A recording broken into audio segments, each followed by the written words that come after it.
શિક્ષણ વિભાગ ગુજરાત સરકાર સમગ્ર શિક્ષા દ્વારા આપવામાં આવેલ સ્વાધ્યાય પોથીઓનું સંપૂર્ણ સોલ્યુશન તથા ભરોસાપાત્ર માર્ગદર્શન મેળવવા માટે ચેનલને સબસ્ક્રાઇબ કરો।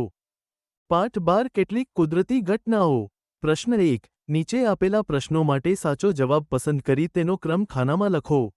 નંબર 1 કાચના સળિયાને રેશમના કાપડ સાથે ઘસવાથી કાચના સળિયા પર કયો વીજભાર ઉત્પન્ન થાય છે? જવાબ ધન ઓપ્શન એ। નંબર 2 4ની તીવ્રતાવાળા ભૂકંપ કરતાં 6ની તીવ્રતાવાળા ભૂકંપ કેટલા ગણી વિનાશક શક્તિ ધરાવે છે?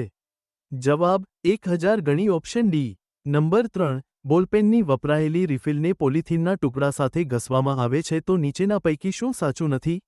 જવાબ રિફિલ અને પોલિથીન પર ઉત્પન્ન થતા વીજભારો સમાન પ્રકારના હોય છે। Option D. નંબર 4 નીચેના પૈકી કયું વિધાન ખોટું છે? ભૂકંપ ફક્ત પ્લેટની કિનારીએ જ આવે છે। જવાબ ઓપ્શન બી।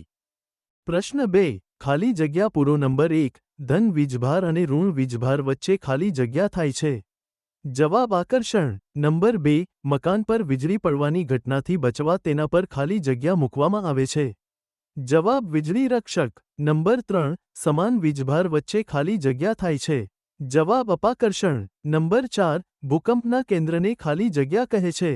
જવાબ એપિસેન્ટર। નંબર 5 પૃથ્વીમાં થતી ધ્રુજારીના તરંગો માપવા ખાલી જગ્યા સાધન વપરાય છે। જવાબ સિસ્મોગ્રાફ। પ્રશ્ન 3 ટૂંકમાં જવાબ આપો। નંબર 1 વીજભારના પ્રકાર કેટલા છે? કયા કયા? જવાબ વીજભારના 2 પ્રકાર છે।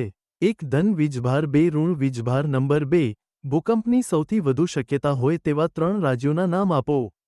જવાબ ગુજરાત, રાજસ્થાન અને જમ્મુ કાશ્મીર। નંબર 3 અર્થિંગ એટલે શું? જવાબ વીજભારિત પદાર્થમાંથી વીજભારને પૃથ્વીમાં મોકલવાની પ્રક્રિયાને અર્થિંગ કહે છે। નંબર 4 સિસ્મિક કે ફોલ્ટ ઝોન કોને કહે છે? જવાબ પૃથ્વીની પ્લેટોની કિનારીઓ જ્યાં નબળી હોય ત્યાં ભૂકંપ થવાની શક્યતા વધુ હોય તે વિસ્તારને સિસ્મિક કે ફોલ્ટ ઝોન કહે છે। નંબર 5 ભૂકંપ કોને કહે છે? જવાબ પૃથ્વીના પોપડાનું અચાનક ધ્રુજવું કે હલવું તેને ભૂકંપ કહે છે। પ્રશ્ન 4 નીચે આપેલા વિધાનોમાંથી સાચા વિધાન સામે ખરાની અને ખોટા વિધાન સામે ખોટાની નિશાની કરો। નંબર 1 ભૂકંપનું પૂર્વાનુમાન કરી શકાય છે। ખોટું। નંબર 2 વીજભારિત ફુગ્ગાથી બીજો વીજભારિત ફુગ્ગો આકર્ષિત થાય છે। ખોટું। નંબર 3 સમાન વીજભાર એકબીજાને આકર્ષે છે। ખોટું। નંબર 4 વીજભારનું વહન ન થવાથી બલ્બ પ્રકાશિત થાય છે। ખોટું। નંબર 5 ગાજવીજ સાથેના તોફાન દરમિયાન છત્રી ઓઢવી સલાહભર્યું નથી। ખરું।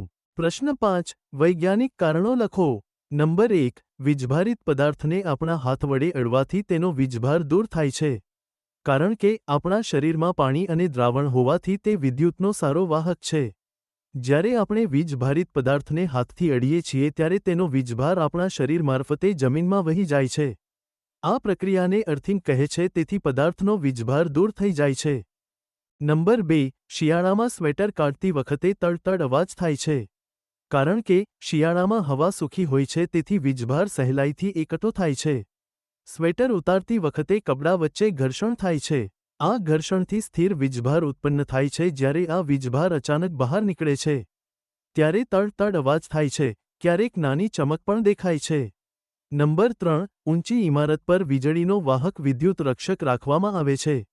કારણ કે વીજળી પડતી વખતે ભારે વીજ પ્રવાહ ઉત્પન્ન થાય છે। ઇમારતને નુકસાનથી બચાવવા માટે વીજળીનો વાહક લગાવવામાં આવે છે। તે ધાતુનો બનેલો હોય છે અને સારો વાહક છે। વીજ પ્રવાહને તે સીધો જમીનમાં પહોંચાડે છે। આ રીતે ઇમારત સુરક્ષિત રહે છે। પ્રશ્ન 6 માગ્યા મુજબ પ્રશ્નોના જવાબ આપો। નંબર 1 ગાજવીજ સાથેના તોફાન દરમિયાન કઈ જગ્યાઓએ રહેવું સુરક્ષિત નથી? જવાબ ગાજવીજ સમયે ખુલ્લા મેદાનમાં રહેવું સુરક્ષિત નથી। ઊંચા ઝાડ નીચે ઊભા રહેવું જોખમી છે। વિજતર અથવા ધાતુની વસ્તુઓ પાસે ન રહેવું। પાણી ભરેલા તળાવ કે નદી પાસે ન જવું। ઊંચી ઇમારતની છત પર પણ ન રહેવું। નંબર 2 વીજળીથી બચવાના 3 ઉપાયો જણાવો। જવાબ ગાજવીજ વખતે ઘરમાં રહેવું। વીજ ઉપકરણનો ઉપયોગ ન કરવો। ધાતુની વસ્તુઓથી દૂર રહેવું। ખુલ્લી જગ્યાએ હોય તો નીચે બેસી જવું। ઝાડ કે થાંભલા નીચે આશરો ન લેવો। નંબર 3 ભૂકંપથી બચવા માટે તમે શું પગલાં લેશો? જવાબ ભૂકંપ સમયે શાંત રહેવું। મજબૂત ટેબલ નીચે બેસી જવું। કાચ અને ભારે વસ્તુઓથી દૂર રહેવું। લિફ્ટનો ઉપયોગ ન કરવો। ભૂકંપ બંધ થયા પછી ખુલ્લી જગ્યાએ જવું। પ્રશ્ન 7 સમાન અને અસમાન વીજભારો વચ્ચેની આંતરિક ક્રિયા દર્શાવતા પ્રયોગનું વર્ણન કરો। હેતુ: સમાન વીજભાર વચ્ચે વિક્ષેપ અને અસમાન વીજભાર વચ્ચે આકર્ષણ થાય છે તે દર્શાવવું. સાધન સામગ્રી: 2 પ્લાસ્ટિકની પેન અથવા ઇબોનાઇટ દડા, રેશમી કપડું અથવા ઊનનું કપડું, દોરી અને સ્ટેન્ડ. સ્વચ્છ અને સ્પષ્ટ આકૃતિ દોરો.